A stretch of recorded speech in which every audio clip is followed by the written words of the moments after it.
Hi everyone. So today we are going to start the fifth lecture of our bacterial infection series of oral pathology, that is gonorrhea. What is gonorrhea? Gonorrhea is a venereal disease. Affect क्या करता है? Male and female genitourinary tracts. Then which organism is causing gonorrhea? Gonorrhea is caused by Neisseria gonorrhoeae. Always remember gonorrhea is a venereal disease. So अब gonorrhea transmit कैसे होगा? During coitus and even vertical transmission, that is from the mother to the fetus. जो gonorrhea है, it is an infection of the epithelium. इसकी manifestations क्या क्या होंगी? Cervicitis, conjunctivitis, urethritis and prostatitis. The microbiology of Neisseria gonorrhoeae. Always remember कि जो Neisseria gonorrhoeae है it is a gram negative bacteria, non sporing है, spore formation नहीं करेगा, नॉन मोटाइल है and it is diplococci. Very important point here we can see कि हमारे पास दो स्ट्रक्चर्स प्रेजेंट होंगे. Now comes the incubation period. Incubation period can range from 1 to 5 days. Age group affected.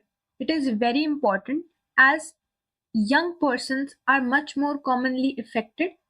15 to 29 years is the age group that would be most commonly infected. Slightly high हमारे पास male prevalence होगी. Males में थोड़े से ज़्यादा chances हो सकते हैं as compared to females. Females ज़्यादातर asymptomatic carriers. Then the three coming slides would include the clinical features in case of males, females, and in children. Now comes the most important slide, that is the clinical manifestations in case of males. Males के अंदर हमें क्या क्या देखने को मिलेगा? I know you all can read this easily. अब इसको याद कैसे करना है वो तरीका देखते हैं. So first of all, acute urethritis. Acute urethritis के साथ आप याद कर सकते हैं posterior urethritis. दोनों चीजें होंगी, acute and posterior. उसके बाद आप याद रख सकते हैं epidermitis हो गया, prostatitis हो गया, balanitis हो गया. All these. Similarly, there would be urethral discharge of purulent nature, मतलब pus type discharge होगा. Patient may have mucoid discharge as well.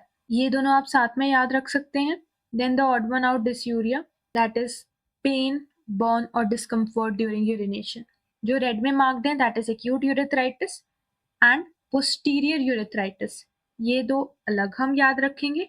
Green में मार्क्ड है एपिडेमाइटिस हो गया, क्रॉनिक प्रोस्टेटाइटिस हो गया, बेलेनाइटिस हो गया, ये आप अलग याद रखेंगे.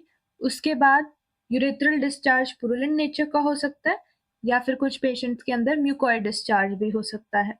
And the odd one out that was dysuria. So these were the clinical manifestations that are observed in an infected male. Now in case of females, सबसे पहले हम मेन मैनिफेस्टेशंस देखते हैं. मेन मैनिफेस्टेशंस के अंदर क्या आ जाता है? सर्विसाइटिस एंड कैंडिडियल या फिर trichomonal vaginitis. Carrier symptoms. Always firstly remember that mostly जितनी भी फीमेल्स होंगी वो सिम्टोमैटिक होंगी. फीमेल्स के अंदर हमें कोई ना कोई कैरियर सिम्टम देखने को जरूर मिलेगा. सो इसमें क्या क्या आ जाता है? Vaginal discharge, discomfort, dysuria. Dysuria again was pain, discomfort or burning sensation during urination. In case of infected females, where vertical transmission will ophthalmia neonatorum, ये condition arise हो सकती है. Now this is the heart of this whole lecture, that are the manifestations, oral manifestations that are observed in case of gonorrhea. The clinical similarity. Clinical similarity में क्या होता है कि जितनी भी हमारे पास ये फॉलोइंग जो भी मैंने ओरल मैनिफेस्टेशंस लिखी हैं और जो हम गोनोरिया की मैनिफेस्टेशंस पढ़ रहे हैं, ये सारी इन्फेक्शंस और गोनोरिया की ओरल मैनिफेस्टेशन होगी वो कुछ हद तक हमें सिमिलर देखने को मिलती है क्लिनिकली. ठीक है, कौन कौन सी इन्फेक्शंस होंगी? Erythema multiforme, types of lichen planus, these types of lichen planus, then herpetic stomatitis. इन सब के साथ हमारी गोनोरिया की क्लिनिकल मैनिफेस्टेशंस सेम देखने को मिलती हैं. अब आ जाते हैं रीजन्स कौन कौन से अफेक्ट होंगे. मेनली हम अगली स्लाइड से देखेंगे कौन कौन सी ओरल मैनिफेस्टेशन, क्या क्या डिस्टिंक्ट फीचर्स हमें देखने को मिलेंगे. लिप्स में देखेंगे, जिंजाइवा पे देखेंगे, टंग पे देखेंगे। उसके साथ साथ कुछ सिमिलर लीजन्स हमें पैलेट और बक्कल म्यूकोसा पे भी देखने को मिल सकते हैं। जितनी भी हम यहाँ पे क्लिनिकल मैनिफेस्टेशंस पढ़ रहे होंगे, इस सारी के साथ साथ हमें फीवर और रीजनल लिम्फेडिनोपैथी भी देखने को मिल सकती है एक पेशेंट के अंदर। गोनोकोकल फेरेंजाइटिस और टॉन्सिलाइटिस, ये भी बहुत इंपॉर्टेंट है। Now one by one we will study all the regions infected और क्या क्या मैनिफेस्टेशंस पर्टिकुलर एरियाज में हमें देखने को मिलेगी। Let's start with the lips. In case of the lips हम यहाँ पे देख सकते हैं एक्यूट पेनफुल अल्सरेशन हमें देखने को मिलेगी, एंड ये एक्यूट पेनफुल अल्सरेशन की वजह से हमारे पास जो लिप्स का मोशन होगा पेशेंट के अंदर वो हमें काफी लिमिटिंग देखने को मिलेगा। Acute painful ulceration which would be limiting the motion in case of the lips. What all are the clinical manifestations that would be observed in case of gingiva? Gingiva would be erythematous, काफी reddish होगा। Buckle mucosa और palette पे भी हमें काफी redness देखने को मिलेगी अफेक्टेड पेशेंट के अंदर।